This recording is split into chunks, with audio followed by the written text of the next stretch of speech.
Over 50%. You may think, what does that have to do with anything?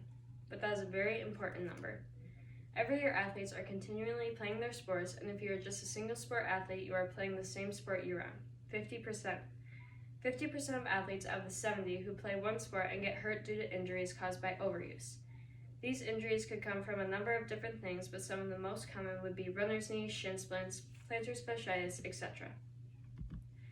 Overuse injuries are one of the most common injuries to happen to athletes. They are certainly no fun to deal with, and they can take a while to heal. Also, if you keep playing on the injuries, they can turn into something a lot bigger, and the athlete may need to sit out for a lot longer than they are supposed to. On the other hand, these injuries can be very easy to avoid and to heal. One sport athletes are constantly training for their sport, and they can get injured very easily, but they can avoid getting injured by taking days off, cross-training, etc. First, I will talk about how taking days off of training will impact the athlete. Second, I will talk about how cross-training can be beneficial and prevent injury. Finally, I will talk about the steps athletes should go through every day or after every practice to help prevent injury.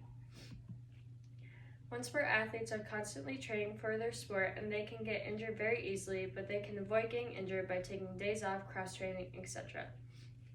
All athletes should take the time to rest and not put so much pressure on their bodies. One sport athletes can be putting a lot of stress on their bodies if they are not taking breaks. Especially after going hard every day and not taking a break and being consistent in the gym and competing, athletes need that break to let their bodies heal and to get healthy. Even just going hard 1 or 2 days in a row and then having a shorter light practice is better. For example, in basketball, you could just take your day break by putting up a few shots for 15 to 20 minutes and then being done for the day. Now that I have talked about how taking rest days or days off can be beneficial, I will now talk about how cross-training can benefit an athlete and prevent injury. Cross-training promotes better overall fitness, it bolsters faster recovery, and it rejuvenates the mind as it provides a break from formal training in the athlete's sport of choice. Cross-training helps athletes work on different muscle groups so they aren't using the same ones constantly. According to Gary Moeller, in the article 5 Benefits of Cross-Training for Runners and Athletes, cross-training basically allows athletes to employ a variety of different muscle groups. Athletes may be able to tell when an overuse injury is occurring, and they can then decide to cross-train so they can switch up muscle groups before the injury actually happens. Also, cross-training helps the athlete to become stronger, and if you are injured, it helps you heal faster. Cross-training for athletes means you are incorporating strength training into your workout, and you can work on different muscle groups, making them stronger.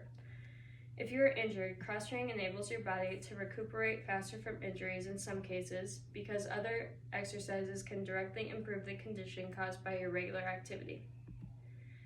Now that you know how cross-training can improve on athletes' well-being, I will finally talk about the steps athletes should go through to prevent injury. Before and after every practice or workout, athletes should have a set of steps to not be sore or to help not pull muscles.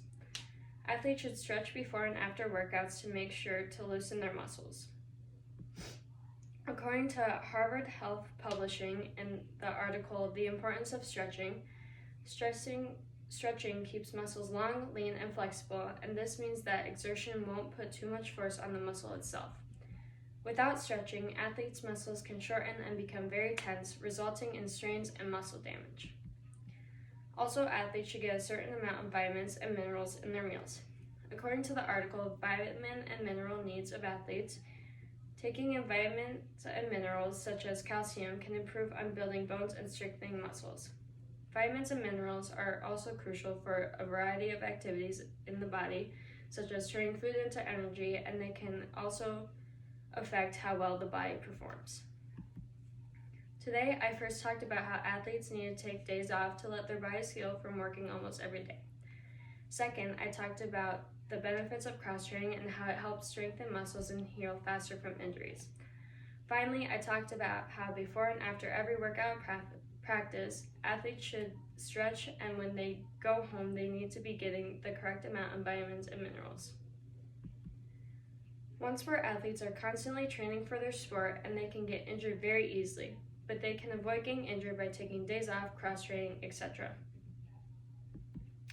In conclusion, that 50% of athletes have a lot to keep in mind when playing their sport and making sure they are doing the right things to prevent injuries and keeping themselves healthy.